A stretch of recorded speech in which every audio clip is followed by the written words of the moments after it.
السلام علیکم پیارے دوستو، آج ہم آپ کو ایک بدکار عورت کے بارے میں بتائیں گے جس کے بارے میں سن کر کے آپ کے کان کھڑے ہو جائیں گے اور آپ سوچنے پر مجبور ہو جائیں گے۔ جب اس بدکار عورت کا انتقال ہوا تو اسے بنا کفن کے دفن کیا جانے لگا، تب ایک ایسا معجزہ ہوا کہ سبھی لوگ تھر تھر کانپنے لگے۔ تو دوستو ایسا کیا ہوا، آپ اس ویڈیو کو پورا آخری تک لازمی دیکھتے رہیے اور آپ اس ویڈیو کو ایک لائک ضرور کریں اور چینل کو بھی سبسکرائب کر لیں۔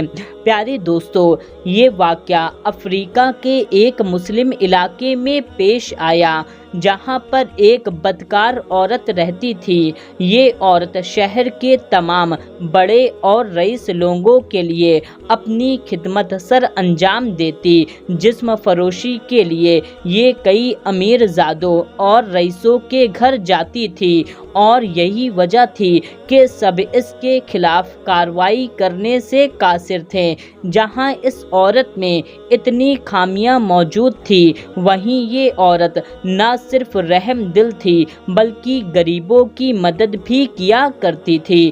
اس کے در پر جو بھی سوالی آتا اسے کچھ نہ کچھ ضرور دیتی۔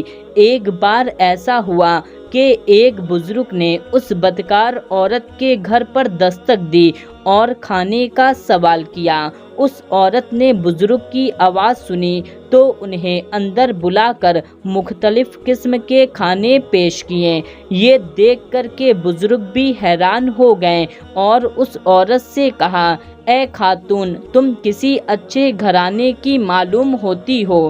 یہ سن کر کے وہ عورت بولی، نہیں بابا، میں تو گناہوں کی ایسی دلدل میں پھنس چکی ہوں جس میں سے چاہ کر کے بھی نہیں نکل سکتی۔ میں وہ بدکار عورت ہوں جس کے جسم سے شہر بھر کے امیر اور رئیس لوگ کھیلتے ہیں اور یہی میری پہچان ہے۔ میں ایک جسم فروش عورت ہوں۔ دوستو یہ سننا تھا۔ پھر وہ بزرگ بولے، بیٹا، میں نے تمہارے آنکھوں میں ندامت کے آنسو دیکھ لیے ہیں۔ میرا رب تمہیں ہدایت عطا کرے اور اچھی موت عطا کرے۔ بدکار عورت نے جب بزرگ کے منہ سے یہ الفاظ سنا تو اس کا دل دہل گیا۔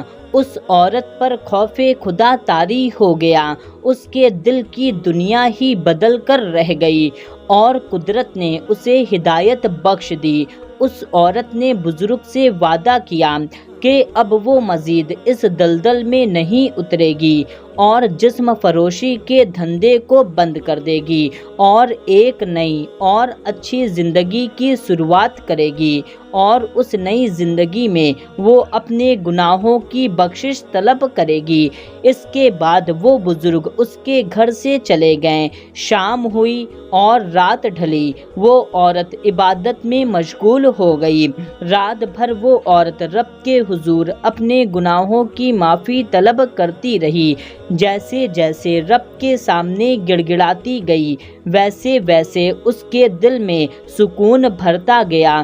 صبح صادق کے وقت وہ عورت پرسکون ہو گئی۔ اسے ایسا محسوس ہونے لگا جیسے اس نے ساری دنیا کو فتح کر لیا ہو۔ اس کے دل میں گناہوں کا بوجھ اتر چکا تھا۔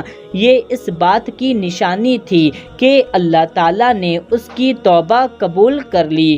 اس عورت نے دل ہی دل یہ سوچا کہ سورج نکلتے ہی وہ پورے شہر میں یہ بتا دے گی کہ اس نے پچھلے گناہوں سے معافی مانگ لی ہے اور اب وہ باقی زندگی میں اپنے رب کی عبادت میں گزارے گی۔ لہٰذا اس شہر کا ہر شخص جان لے گا کہ اب وہ بدکاری اور جسم فروشی کو بند کر چکی ہے۔ دوستو اس عورت کا عہد ایک طرف، لیکن قدرت کو تو کچھ اور ہی منظور تھا۔ ہوا کچھ یوں کہ صبح کا سورج نکلنے سے پہلے اس عورت کو موت نے آ گھیرا۔ فجر کی نماز کے بعد ملک الموت نے اللہ کے حکم سے اس کی روح قبض کر لی۔ سارا شہر اس کو جسم فروشی اور بدکار عورت کے نام سے جانتا تھا، لیکن اس کی زندگی کی ایک رات ایسی تھی جس نے اس کو آبدہ بنا دیا۔ پر یہاں اس عورت کے معاملات کوئی نہیں جانتا تھا، اور وہ خود بھی اس دنیا سے جا چکی تھی اور نہ ہی وہ اپنی عدامت کی گواہی دے سکتی تھی۔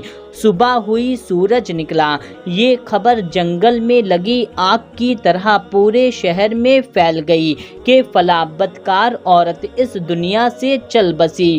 کوئی اس عورت کے جنازے میں شریک ہونے کے لیے تیار نہ تھا، اور لوگ طرح طرح کی باتیں بنا رہے تھے۔ کوئی اسے جانی کہتا، کوئی اسے جسم فروش عورت کہتا۔ چند افراد نے شریعت اسلام کو مد نظر رکھتے ہوئے اس کے جنازے کی تیاری کرنے لگے۔ 3 عورتوں کو غسل کی ڈیوٹی سونپ دی گئی۔ غسل اور کفن دینے والی عورتیں اپنی ڈیوٹی سر انجام دے چکیں تو انہوں نے دیگر افراد کو بتایا کہ بھلے یہ عورت بدکار تھی، مگر اس کا کوئی عمل رب تبارک و تعالیٰ کو پسند آ چکا ہے، جس کی وجہ سے اس کے جسم سے خوشبو نکل کر یہ پیغام دے رہی ہے کہ اس کی توبہ قبول کر لی گئی ہے۔ لیکن یہ بات کوئی ماننے کے لیے تیار نہیں تھا، کیونکہ وہ لوگ جو اسے مختلف افراد کے ساتھ دیکھا کرتے تھے، جو اسے رئیسوں اور امیروں کے بستر پر دیکھا کرتے تھے، ان لوگوں نے کہا یہ عورت اتنی بدکار ہے کہ اسے بنا کفن کے برہنہ حالت میں دفن کیا جائے تاکہ اسے قبر کی سختی کا احساس ہو سکے، اور جب یہ قیامت کے دن اٹھائی جائے تو یہ بنا کفن کے اٹھائی جائے تاکہ اسے اپنے گناہوں کا احساس ہو سکے اور دوسروں کو بھی اس سے سبق حاصل ہو سکے۔ اس شخص کی بات پر عمل ہونے ہی والا تھا، یعنی کہ اس عورت کو بنا کفن کے برہنہ حالت میں ہی قبر میں دفن کرنے ہی والے تھے کہ اسی وقت وہ بزرگ نمودار ہوئے۔ انہوں نے لوگوں کو سمجھایا کہ آپ لوگ جو کرنے جا رہے ہو وہ صحیح نہیں ہے۔ انسان آخری لمحے میں اگر توبہ کر لے تو اس کی توبہ قبول ہوتی ہے۔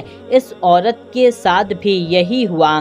پھر اس بزرگ نے ان سبھی کو پورا قصہ سنایا تو جنازے میں آئے لوگ یہ ماننے پر مجبور ہو گئے کہ یہ عورت بخش دی گئی ہے، اور سبھی لوگ اسے قدرت کا معجزہ قرار دے رہے تھے۔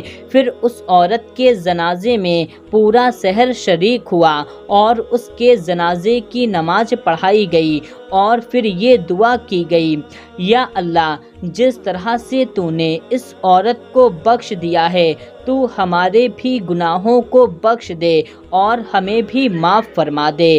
اتنی دعا ہونے کے بعد اس عورت کو دفن کر دیا گیا۔ پیارے دوستو، دیکھا اللہ تبارک و تعالیٰ کا کتنا بڑا معجزہ ہوا کہ ایک عورت جو اپنی ساری زندگی گناہوں میں مبتلا رہی، اس نے ایک رات میں اللہ تبارک و تعالیٰ سے اپنے گناہوں کی معافی مانگی۔ اللہ تعالیٰ نے اس کے تمام گناہوں کو معاف کر دیا۔ دوستو، اللہ تعالیٰ بہت بڑا رحمان اور رحیم ہے۔ آپ اس سے اپنے گناہوں کی معافی مانگیں، وہ آپ کے گناہوں کو معاف کر دے گا۔ اللہ تعالیٰ سے یہی دعا ہے کہ اللہ تعالیٰ ہم سبھی لوگوں کو بخش دے۔ آمین، اللہم آمین۔